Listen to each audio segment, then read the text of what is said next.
Okay, welcome back. And our guest is Senator Adara Modu. And thank you very much, Senator, for staying with us. And also for, as it were, uncovering stuff that I think is going to be important to people who didn't know better. Because not very many people, before you're telling us this morning, knew that what you're saying is that the National Assembly members actually assumed office with, as far as your workspaces and your personal accommodations were concerned, they were virtual shells that had to be stuffed by the people coming in. Now, many people didn't realize that, I'm sure, because it wasn't the way things might have been seen, because people are used to furnished accommodation, and certainly in the office. But you've just explained, you've mentioned a number of things that the place will be uninhabitable. And in the explanation was that these monies were made, the monies had been made available to the National Assembly for new members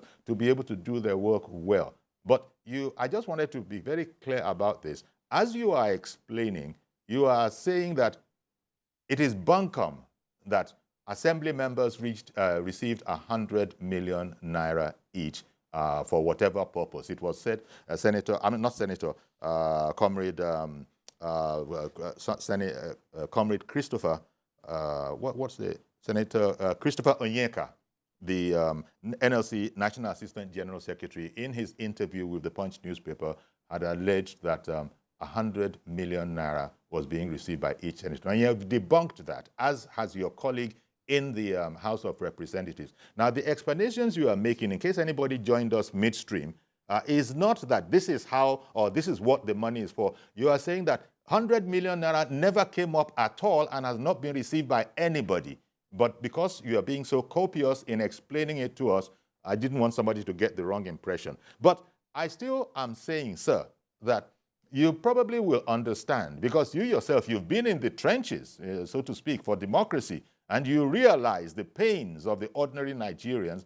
And so maybe they're looking at all of this, including some of what you're saying as, you see now, they are enjoying. He's even talking about all these things that are important, DSTV subscription, television, and all of that. I don't have a DSTV subscription.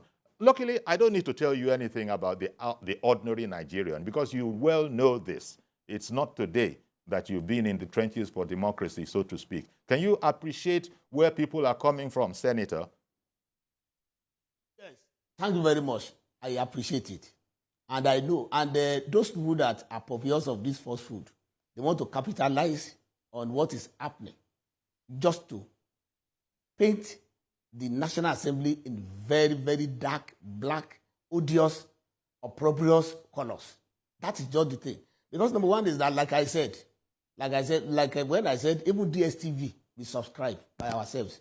That is the list that can even be provided for in any office. In any office in Nigeria, even private and public, they put television there. The television has to be watched. And now that I'm on set, television set, am I not going to watch it on television? Am I not going to subscribe to watch it? Okay. Am I not going to do that? So I have to do that. I will not wait for the National Assembly to come and do that for me. And mind you, my brother, I want to tell you something. Because me, like you said, I've been in the trenches to even fight for this, our democracy. And I hold it in a very, very, very high distance for me. Very priceless. Now, let me tell you something. Whenever legislators resume, I will tell you, I will reveal so many things to you. Whenever legislators resume, don't go to where they are being inaugurated. Sorry. I'm sorry to interrupt you. I'm sorry to interrupt you, because I do want to hear some of those many things you will reveal to us. But I want to also include Tony, who has called in from Edo State and has been holding on for a while. Tony, good morning to you, sir. Good morning, Uncle Yori. Thank you for calling in. I'm glad to be on to you this morning. When I read what the Labour people said about 100 million to the National Assembly members, and then 12 people sharing a bag of rice, I saw it all as pure blackmail. To me, it was just a desire to turn the populace against the federal government and the National Assembly members. I'm glad that you have put the spokesman for the Senate out to discuss this thing. I don't know how that would have been possible at this time, where 100 million to one person, and then you say 12 people. There's no way. All the palliative, there's nowhere 12 people are sharing one bag. Things have been robbed, no doubt about it. But please let us not turn the masses against government. They are making effort to make sure things work out. For the labor, if they want to go on strike, they should not turn the masses against the federal government and National Assembly members. Please, they should be honest sometimes in what they say. Come out with the truth. And there be journalists who carry this thing should go and do proper investigation. God bless you. I don't have much to say on it. Thank you very much, Mr. Tony, calling in from Edo State. Back to you, Senator. You said that you would share quite a number of things with us to enlighten us further. Oga Yori, Yes, sir. excuse me. It seems as if the labor is targeting National Assembly. The other time, when they wanted to come out to even explain things to the government, it was the National Assembly they targeted. They even pulled down our gates. Why? Why the National Assembly? What? The National Assembly has its own functions, like the other arms of government, the judiciary, and then the executive. So why the National Assembly all the time? Like I told you, is it possible in this time, even any time for that matter? Any time for that matter. When Mr. President came up with palliative, it was the National Assembly immediately, expressly, they approved for the 500 billion naira and $800 million for the masses. Because the masses too, that is where I belong to. I will go back to Ilawe Ekiti, where I come from. And whenever I get back home, everybody will be on me too. If they are well served and they have everything they want, do they need to come to me? And moreover, many of us, majority of us in the National Assembly, we have a life. We had a life before we came to the National Assembly. Many of us were ex-governors, ex-ministers, ex-this and ex-that. They are in the National Assembly to contribute to the development and progress of Nigeria, not to come and milk, not to come and make money. So the thing is that the labor knows and they understands that whenever they measure that mongous amount, that people are scooping it away from the coffers of government, then the people will just march out against them. It is not so, and it is not good. It's very unpatriotic. It's not national. It's not nationalistic. They should desist in doing that one. They know deep down in their heart that that is not happening. They know.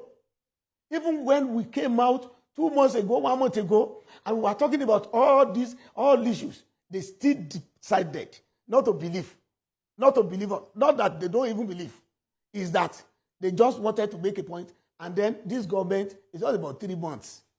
Can you expect the government just to give us everything and turn Nigeria to a utopian society in 3 months or 4 years?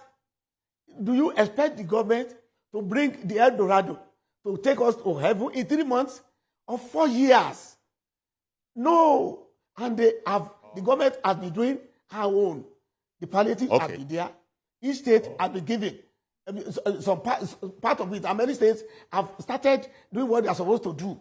Now, if there is anything, must the labor just join the National Assembly on false, very, very, very, very wrong, very, very mischievous basis that we are taking 100 million naira from where? Who is giving it? To whose account are they paying it? Let me bring on Kolawole. Where? Mr. Kolawole has called in from Ifako. Good morning, Mr. Kolawole. Good morning, Mr. Yori. Thank you for calling in. Yes, I'm Kolawole from Ifako, Lagos. Please go ahead. Yes, this is just one thing I want to say about these NLC people. There's something I can observe about them. Because it seems they are still campaigning. They are still campaigning. All they are doing is just fighting the government, fighting the government, fighting the government. Everything that the government will bring out, the next thing they will do is to look on how to counter them. This, what they call palliative that is, states have already been dishing out palliatives. Why are they not going to states and monitor the way states are rolling out the palliatives? But they won't do that. Or by Tinubu is who they will be fighting. National Assembly is where they will be going and fighting. This fuel subsidy that they remove, who are the people working in the refineries? Is it not these people? These these are the people that they are the same people that are working the refinery. They will not go there. They will be shouting and shouting, carrying the placard everywhere. What they are trying to do is to paint this government bad, paint the National Assembly bad, so that to win the sympathy of the people to fight against the government. And Nigeria cannot grow with this. We cannot be saying we are looking for investors everywhere, all over the world. And in the media, we'll be seeing Nigerians pulling the country down, pulling the government down. And we are looking for people. We are looking for investors to come to Nigeria. How will they come? Yeah. How will they come? Thank you very much, Mr. Kolawole. Appreciate your call. In another hand, you are telling them Nigeria not safe. In one hand, you are telling them come. Why is it everything that is not good in Nigeria that this labor and people are always pushing out? All right. Thank you very much for calling in, Mr. Kolawole. Senator, Kolawole there touched on another aspect of these things. There are those who believe that, look, the way labor conducts itself sometimes, it leads some to say what Mr. Kolawole has just said, that it's almost as if they are continuing to campaign and indeed are acting as a virulent opposition. Now, this is what people are saying, because they say things like, in the light of one bag of rice being shared in a ward, and we're hearing about those kind of things, they can be quite incendiary. I don't know what you think about, again, that assertion from some members of the public that Labour is carrying on almost like an opposition party in its own right. Well, we know where that is coming from. I don't want to join issues directly with the Labour, because we know that those people belong to a party, and then even when Labour said a party is their own and they are members of that party, and that party is up in arms with the federal government of APC, we know that one. I don't want to canvass party matters here, and I don't want to canvass partisan matters here. But let us just go to the nitty-gritty. Let us go to the soul and the meat of the topic, and then the discourse. Is this how we are going to build a nation? Because the Labour, like I said, is a conscience of the people. And the conscience of the people must speak the truth, always. The conscience of the people must speak with facts, always. And like one contributor suggested that, look, let us even commission journalists to go and even investigate. Don't we have investigative journalists again in Nigeria? To even ask questions, to go into the deeper scene of it, and know what a legislator is even taking away. Now, like I said, we do oversight functions. If I want to do oversight to Akwa Ibom from Abuja, the government and the National Assembly is not going to give me money to go there. Is that right? I personally. Is that right? Yes, I personally will find my way to Akwa Ibom to do it. There is no official vehicle for me to go there to do it. I personally have to do that one by myself. And like I told you, I said that there are so many things that I will reveal. At inauguration, you will see so many bankers coming around to inauguration centers. And people will just be saying, oh, the bankers have come. They know the legislators have come. They know that they are going to collect big money at inauguration. No, it is not so. The bankers are there. They want you to come and borrow money. Because they know that for 4 years they are going to earn salary. It's like a civil servant. Even if you are on level 2 and 3 or 4 in the civil service, bankers will come to you and say, come and borrow to the capacity of your salary. Because they know your salary is going to be stable for 4 years. Now, and it is this money borrowing that National Assembly legislators do, that they use even renting houses in Abuja. Because what they give them as house rent can only give you a room, not even a room and parlor, not even self-contained in Abuja. So, and now, if I now come here as a senator, what you just said is astounding. What you're saying is astounding. Yes. That senators do not even get a sort of a minimum housing allowance.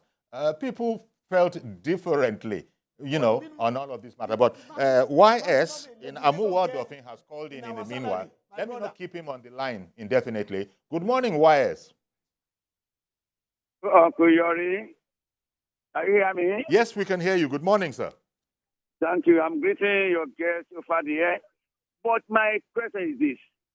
We know the Nigeria Labour Congress, the TUC is taking over from them.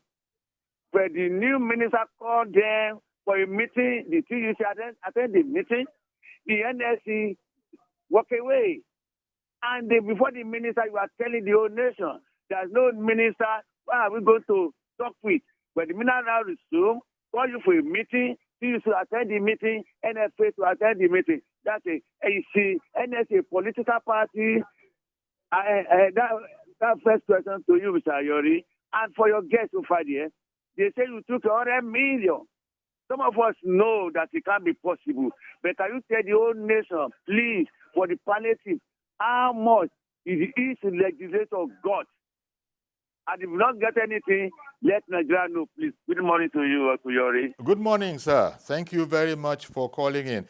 Senator Daramodu, I just need to say again that as you are explaining these things, just in case somebody joined us in the middle of the program, you are not explaining how 100 million naira that everybody got is being used. You are saying that, first of all, that is a categorical falsehood and that nothing like that happened. But then you're going further to say that from your own resources, each member of the National Assembly, and this was a bit of a shock to me, has to virtually pay his own way.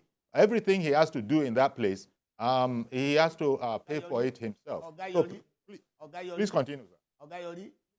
Ogayori, I sit here before Nigerians, and with the oath that I've sworn to, that no legislator, either House of Representatives or the Senate, is given any cover as palliative.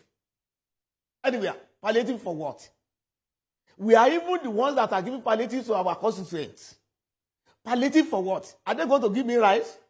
Or they give me fufu? Are they going to give me semovita? Are they going to give me money? How? So it is even we that we do palliatives for our own constituents. You can even monitor senators. Monitor House of Representatives members. Everybody is at home now. Almost all of us are at home now. Is there any legislator that will not have not less than 50 visitors of his constituents per day? And when they come, you have to do palliative too. But nobody, like I said, none, either officially or unofficially, in the House of Representatives and in the Senate, that was given one kobo as palliative. What palliative over what? Which palliative? Okay. Let me bring on the next. President Tinubu get palliative? Taiwo in Abuja has called in. Good morning to you, Mr. Taiwo. Are you of the National Assembly? Good morning, sir. Good morning. Yes, sir. Please, I want to contribute to the program. Please go ahead. Thank you very much, Uncle Yori. And I want to greet our distinguished senator, Senator Daramodu. Well done and God bless you. Okay. I just want to say, like a former legislator, that I'm aware that all what is said is the truth. Okay, you're a former legislator yourself. Okay. Yeah, you get to National Assembly, you need to buy your fridge, you need to buy your water dispenser, you need to buy everything that you have said. Because number one, we need to keep the grant running. We need to start working immediately, and the provision for it might not come maybe till after 2 years. They've gotten a fridge that the House Committee on House Services will now call you that there's 100 fridge for 360 members. There's 50 fridge for senator. You can't wait with that for you to get a water dispenser, your AC. So what he is saying is the truth and nothing but the truth. And I think the way out, what is the way out? The way out is that we cannot be doing the same thing. We do it often and we get the right results. And before the inauguration of another assembly, let's assume this 10th assembly is almost over.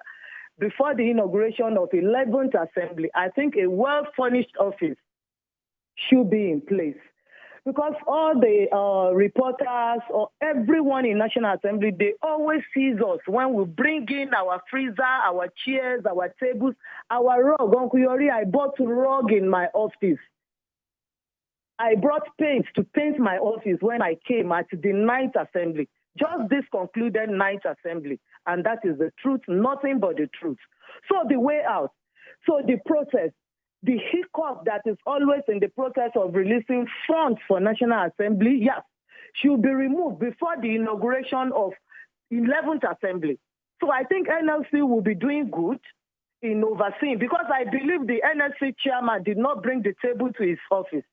I believe his secretary has AC, has TV in his office. So they must see to that too. And they can commission some people, just like a caller said. Let them investigate. Is it true that members of the National Assembly buy this on themselves? So when we are going, if we take our fridge, maybe it's not even us, not about we give out maybe to our aides.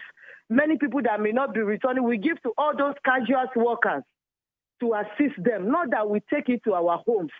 So I'm saying this as a former legislator, and I know what it takes.